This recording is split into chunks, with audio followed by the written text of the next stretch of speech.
Hello everybody, welcome to Inspiration 44. My name is Stacy Harp and today is October 23rd, 2012. Okay, I'm just going to get straight to the point here. The title of this is Why I Voted Third Party. Okay, this is the first time in the history of my life where I have voted not Republican and not Democrat. And the reason why is because there's no clear difference between the two current lead runners in the party. Romney and Obama are virtually exactly the same on the morality issues, on abortion, on homosexuality. Now I know many of you are going, oh wait, you're so uneducated. Romney is pro-life. Romney is for marriage between one man and one woman. Right? That's what you're all thinking. You're thinking I'm uneducated and I don't know what the truth is.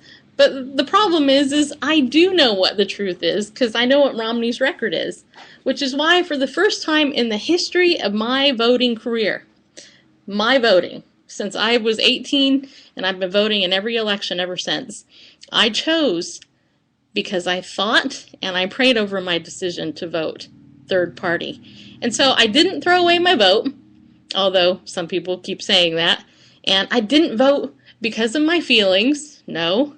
I voted because clearly there's no real difference between Romney and Obama.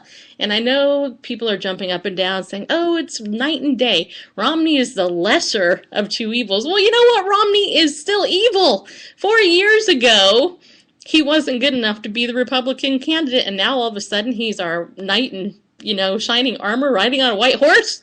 No, he is not worthy of my vote as a Christian. And yet, let me tell you something. Here's really the bottom line. I don't judge or condemn anybody who votes for him. You guys have that right. You have your conscience, but I laid aside my therapy career because of the way homosexuality is being promoted in the counseling community, and I'm being told as a Christian I can't help a homosexual. You know what? Mitt Romney is the father of homosexual marriage in America. He had the option and the choice to stop that in Massachusetts when it took place, and he chose not to. So, if I'm going to lay aside my career because of my biblical convictions on this issue, I am certainly not going to cast a vote in favor of a man who advocated for homosexuality. Just not going to happen. It's not going to happen. But here is even the deeper spiritual level to this, in my opinion. And if you listen to my daily radio show, you've already heard this. That is, when you're given a choice between Christ and dying, when you're given a choice between living and getting bread for your family or denying Christ, what are you going to do? Are you going to waver at something so easy? Or are you going to stand and really stand up for your biblical convictions? If every Christian in this country stood up for what they really truly say they believe in, we could vote in a third-party candidate. Okay? I really believe that with all my heart. Now, here's the other thing. Assuming our election process is actually legitimate, which I don't believe for a second, that would be possible. But the problem is I don't believe for a moment anymore that anything that happens on the national stage is anything really that's in our complete control. I hold, unfortunately, with much learning comes much vexation. I actually hold to the belief that there are puppet masters behind the scenes who control everything. I think Obama, if our country, if Christians in this country really, really tried to make a difference, then every single person in our Congress, in the House of Reps, in the Senate, and on the Supreme Court should be off, who does not stand for biblical convictions or our Constitution. We've had a usurper in office for the last 4 years. Nobody knows who this person really is. We all know what he stands for. It's nothing Christian or biblical, but there has been no move within our Congress to remove this guy because nobody has the courage to stand up and fight for the Constitution. So my thinking is this, bottom line. God is judging America. We have the evil choices that we currently have because the church in America was asleep and did not vote. And those who did vote voted for an ungodly candidate last time around, and he has made things even more wicked and more wicked. Now, some of you are saying, well, you know what, by not voting for Obama or Romney this time around, by not voting for Romney, Stacey Lynn Harp, what you're doing is you're just giving a vote to Obama. No, I'm not. I'm giving a vote to the person I voted for. It's really that simple. My vote isn't going to count for Obama. My vote will not count for Romney because I didn't vote for either one.